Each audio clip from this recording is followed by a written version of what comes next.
nothing is scared of you. Even the black women clutch their purses when you step into the elevator. Levita, you are 7 minutes late, and I find that unacceptable. Well, I find you trifling. I think Steve has always been the same. He hasn't changed. He hasn't changed at all. He's still that same guy. I think he's in a different position now. When a leaked memo exposed Steve Harvey telling his staff not to approach him in hallways or even make eye contact without permission, it shocked the public. But for Terri Vaughn and others who worked on The Steve Harvey Show, it wasn't shocking at all. They had lived through it. Steve's always been, always. The conversations me, him, Wendy used to have on set, it's the To fans, Harvey played the lovable teacher who inspired his students. But behind the scenes, the mood was far from heartwarming. According to those who were there, the set was filled with tension, silence, and power plays. And the truth about what really happened is only now coming to light. The same Steve that went to go watch Mark Curry do his whole sitcom and then stole everything Mark Curry had. So how did Steve Harvey transform from a car-dwelling, struggling comedian into one of entertainment's most powerful figures? And what did Terri have to say about it? And when I was homeless and living in the car, I started going, okay, God, what you want me to do? And he said, you're doing it. He said, I just want you to talk to me. Steve Harvey's journey from homelessness to hosting multiple hit shows represents one of Hollywood's most impressive success stories. After years of struggle on the comedy circuit, Harvey finally broke through with his role on The Steve Harvey Show, which aired from 1996 to 2002 on the WB network. The sitcom, which co-starred Cedric the Entertainer, was set in a Chicago high school where Harvey played Steve Hightower, a former funk musician turned music teacher. The show provided Harvey with his first major platform and helped establish him as a household name in American entertainment. From there, Harvey's empire expanded dramatically. He became the host of the nationally syndicated radio program The Steve Harvey Morning Show, took over as the host of Family Feud in 2010, launched a successful daytime talk show, and wrote the best-selling relationship advice book, Act Like a Lady, Think Like a Man, which was later adapted into 2 hit films. We asked 100 married women. Some days I'd be willing to trade my man for a really good what? Oh boy. Harvey's success story, from sleeping in his car to becoming a multi-millionaire media mogul, has been central to his public image and personal brand.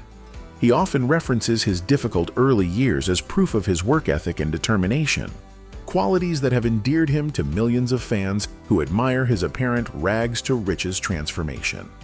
But, as Terri Vaughn recently revealed, the Steve Harvey that audiences see on television has always been significantly different from the man his colleagues encountered on set. Hey y'all! Look who's come all the way from Depot, Louisiana to pay me a surprise visit. Terri Vaughn, who played Secretary Levita Elise Jenkins Robinson on The Steve Harvey Show, recently opened up about her experiences working with Harvey during the show's successful run. Her candid interview with Comedy Hype offered rare insight into the real dynamics that existed behind the scenes. Steve's always been, always. The conversations me, him, Wendy used to have on set, it's the same. Turns out, the Steve we see on screen might not be the whole picture. Terri's interview with Comedy Hype pretty much confirmed what some folks in the industry have been whispering for years. Steve's public charm doesn't always match who he is behind the scenes. When they asked Terri if people might be getting Steve wrong today, she didn't hesitate for a second. I think Steve has always been the same. He hasn't changed. He hasn't changed at all. He's still that same guy. I think he's in a different position now. Basically, the version of Steve we're seeing now. According to her, that same energy was there back in the sitcom days. He's just got a bigger stage now. Apparently, back then, Steve just didn't talk about the stuff he talks about now. If he had, people would have seen the same side of him even earlier. So I think what you're seeing is still, that's just another side of him. I think he's still that same smart ass Steve. He's still that, but now you're also seeing another side of him that he never had to show before. Even though they worked side by side for years, the way Terri talks about it, it wasn't all sunshine and laughs. Her words hint at a complicated working relationship where Steve's big personality made a huge impression, one she clearly hasn't forgotten. One of the more surprising things that's come up over the years about Steve Harvey is how intentionally he's kept his distance from the people around him, both physically and emotionally. It's a pattern that's been mentioned by people who've worked with him across different stages of his career. Probably the most extreme example happened well after the Steve Harvey Show ended. According to reports, Harvey actually had security stationed outside his office door, not for safety reasons, but to make sure no one came in unless he specifically approved it. Staff were expected to keep their distance unless they had clearance to approach. And this wasn't just something people casually picked up on. It was reportedly made very clear. But that's not even the worst part. On the heels of his talk show's big move to Los Angeles, Harvey reportedly sent a shocking memo to his new staff demanding things typically reserved for tour riders. There will be no meetings in my dressing room, no stopping by or popping in. No one. Do not come to my dressing room unless invited. Do not open my dressing room door. If you open my door, expect to be removed. Harvey wrote in the memo obtained in May 2017 by Chicago blogger Robert Feeder. The memo continued, "My security team will stop everyone from standing at my door who has the intent to see or speak to me. I want all the ambushing to stop now. That includes TV staff. You must schedule an appointment." Harvey claimed he was seeking more free time for me throughout the day, explaining that the memo was sent to fix the lenient open-door policy he permitted during his show's run in Chicago. He reiterated that defense a few days later while discussing the leaked letter with Entertainment Tonight, saying, "I'm in my makeup chair, they walk in the room, I'm having lunch, they walk in, they don't knock. I'm in the hallway, I'm getting ambushed by people with friends that come to the show and having me sign this and do this." I just said, wait a minute. And in hindsight, I probably should have handled it a little bit differently. Beyond his difficulties with immediate coworkers, Harvey has faced serious accusations from fellow comedians about appropriating their material, one of the most serious offenses in the comedy world, where original jokes are a performer's livelihood and creative identity. Comedian Mark Curry specifically called out Harvey for using his Halloween comedy bits on Harvey's NBC talk show without attribution.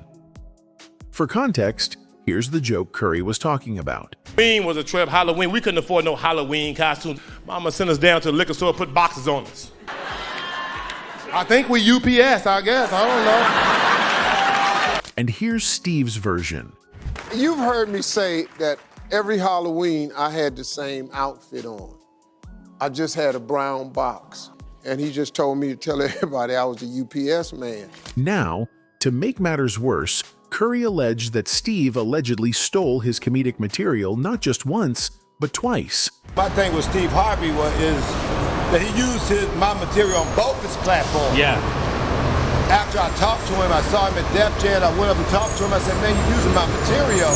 According to Curry, he had previously addressed the matter with Harvey in private, but the behavior continued. Speaking to TMZ, Curry claimed that Harvey repeated his material on both the Steve Harvey Show and Kids Say the Darndest Things. He also expressed that this issue went beyond principle, saying that using someone else's joke directly affected another comic's income and visibility. In that same interview, Curry recalled approaching Harvey in person, saying, "I saw him and I went up to talk to him and I said, 'Baby, you're using my material. You're taking money out of my pocket. You've made enough money. You're very wealthy. You don't need to take it from me.' But then he used it again, this time on his kids' show. Because Harvey had built a public image rooted in morality and personal growth, these accusations caught attention.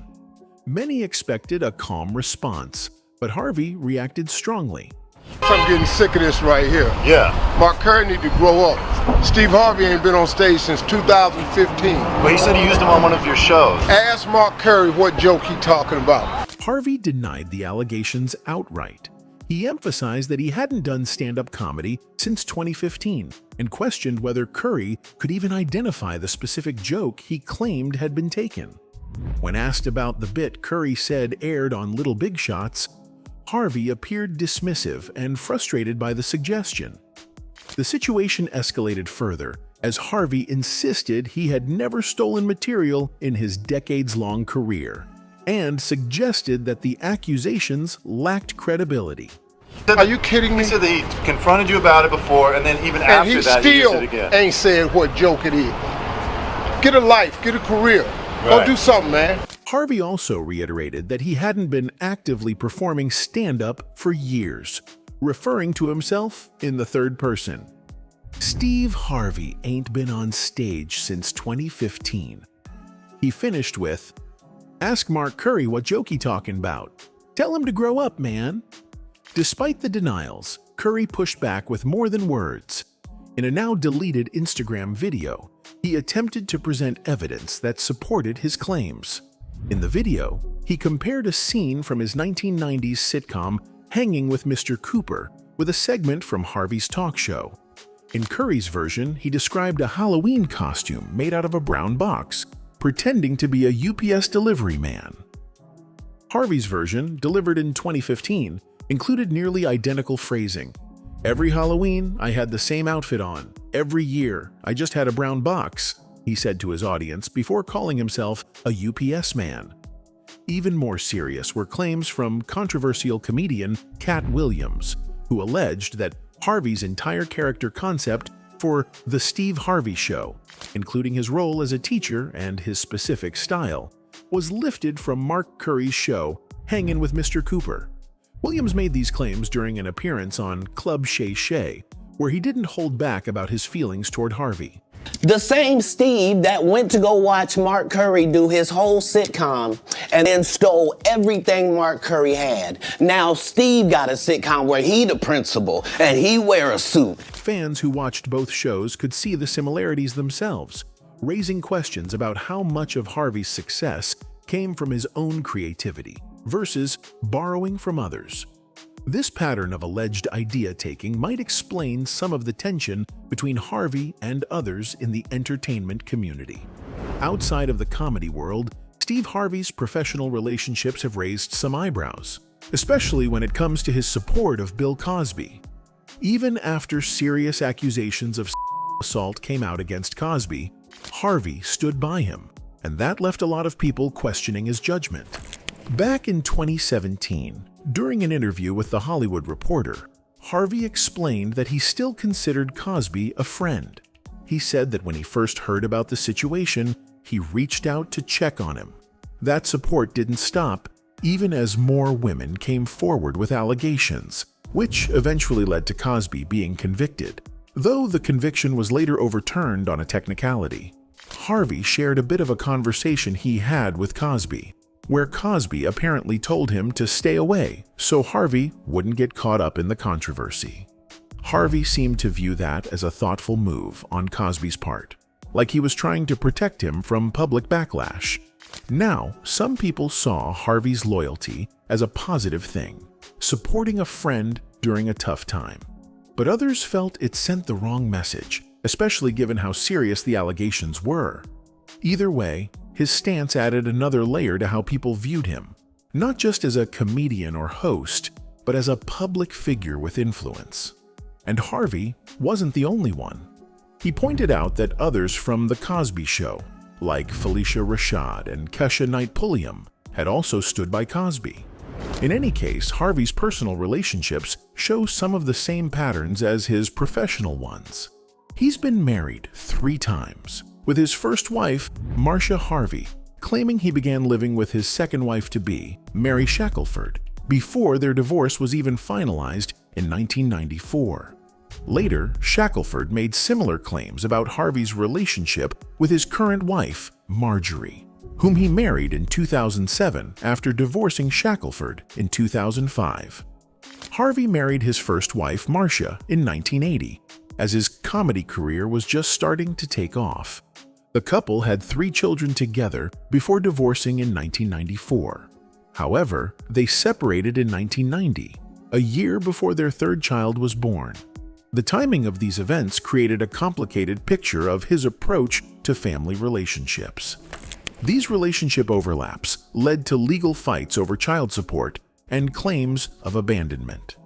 The similarities between these personal patterns and his professional behavior suggest consistent traits that have affected multiple areas of Harvey's life. After his divorce from Mary Shackelford in 2005, she made public allegations about Harvey's behavior during their marriage and the circumstances of their split. She claimed Harvey had been unfaithful with his current wife, Marjorie. Though Harvey has denied these allegations, they contributed to ongoing speculation about patterns in his personal relationships. Financial disputes have also followed Harvey. In 2015, an aircraft company sued him for $205,040 in unpaid alterations to a private jet. According to court documents, Harvey had requested $400,000 worth of customizations, but then refused to pay the full amount as agreed. The case was eventually settled privately. According to USA Today, Business Aircraft Leasing Inc. claimed that Harvey had verbally agreed to lease a Gulfstream jet for $97,000 a month after the customizations were completed. These modifications included removing 2 seats and redecorating the plane's interior. When Harvey reportedly failed to honor the full payment, the company took legal action before eventually reaching a settlement. According to former comedian Corey Holcomb, Harvey's path to television stardom wasn't as straightforward as his public story suggests. Holcomb has claimed that Harvey's early break into the television industry came from cultivating relationships with network executives rather than purely through his talent as a performer. In a 2019 interview, comedian Corey Holcomb pulled back the curtains on the iconic Kings of Comedy tour, shedding light on the dynamics that led to Steve Harvey's position as the headliner.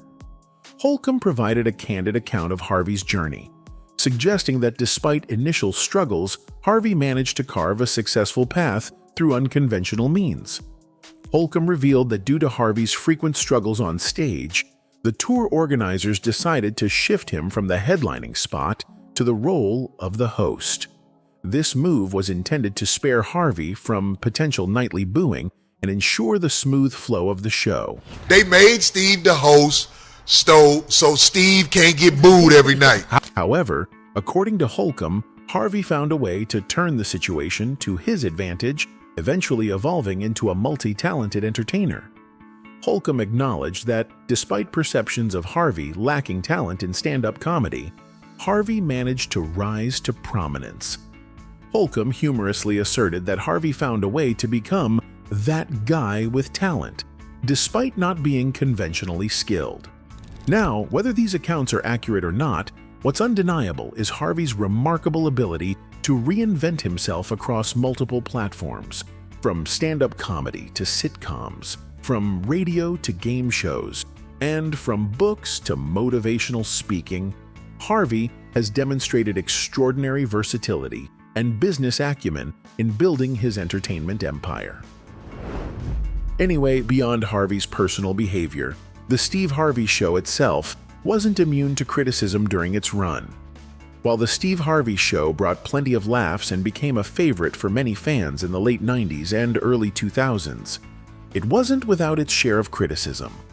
Beyond Steve Harvey's personal conduct, the content and production of the show itself sparked important conversations, many of which still come up when people revisit the series today.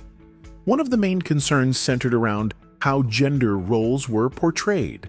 On the show, Harvey played Steve Hightower, a former R&B singer turned high school music teacher. His character was charming and confident, but also often leaned into the stereotype of the overly macho man. At times, the jokes would come at the expense of female characters, and some viewers noticed a pattern of women's voices being dismissed or minimized for comedic effect. Now, while this may have fit into the sitcom style of the time, it raised questions about the messages being sent, especially to younger audiences. Was the show encouraging respectful relationships and balanced gender dynamics? Or was it playing into old ideas where men always had the last word and women were seen as overly emotional or nagging? That wasn't the only issue that critics pointed out. There were also accusations of colorism, which is the bias or preference for lighter skin tones within the same racial group. Some viewers noticed how characters with lighter complexions seemed to be portrayed in more favorable or romantic roles, while darker-skinned characters often played sidekicks or were used for comic relief. For a show built around Black culture and identity, this raised red flags for some fans who expected a more intentional and inclusive representation of Black beauty and experience. Of course, these patterns weren't unique to the Steve Harvey Show. Colorism has been a long-standing issue in both media and society. But because the show had such a large Black audience and was seen as a cultural staple, the expectations were higher. People wanted the show to challenge harmful stereotypes, not accidentally reinforce them. Behind the scenes, there were also reports of growing tension between Harvey and the show's producers. As the series went on, some sources claimed there were disagreements about the creative direction of the show. Harvey, who had already established himself as a successful comedian and was beginning to gain more influence in the entertainment industry, reportedly wanted more say in how the show was written and produced. These creative differences may have contributed to a more difficult work environment. Cast and crew members allegedly began to feel the strain, especially as egos and vision started to clash. Some insiders even hinted that these behind-the-scenes struggles made it hard to keep morale up as the seasons went on. The show officially ended after 6 seasons in 2002. At the time, fans were surprised. While it wasn't topping the charts, it still had decent ratings and a loyal audience. So why would a show with a strong following get pulled? According to some insiders, it wasn't just about numbers, it was about tension. By the time the show hit its 6th season, the growing creative disagreements between Harvey and the producers reportedly played a big role in the network's decision not to renew it. The vibe on set had changed, and some sources described it as becoming increasingly difficult to keep things running smoothly. Harvey later opened up about the show's end. He expressed his disappointment and said he felt the series still had more stories to tell. From his perspective, the decision to cancel it was more about business politics and personal differences than about the quality of the show itself. In any case, Steve Harvey may be one of the most famous faces on TV, but the gap between his polished public image and the stories from people who worked with him is hard to ignore. The Steve Harvey Show was once praised for its humor and positive messages. But now, behind-the-scenes drama is reshaping how some fans remember it. For viewers who grew up seeing Harvey as a wise, caring teacher, it's tough to match that with the reports from former castmates like Terri Vaughn. Unlike other 90s sitcoms that celebrate cast reunions, this show's team seems distant. And now we might know why. Harvey's rise from homelessness to media mogul is impressive, but as more insiders speak out, it's clear that his success may have come with a price. According to Vaughn, Harvey hasn't changed. He just has more power now. Anyway, that's it for this video, folks. Bye.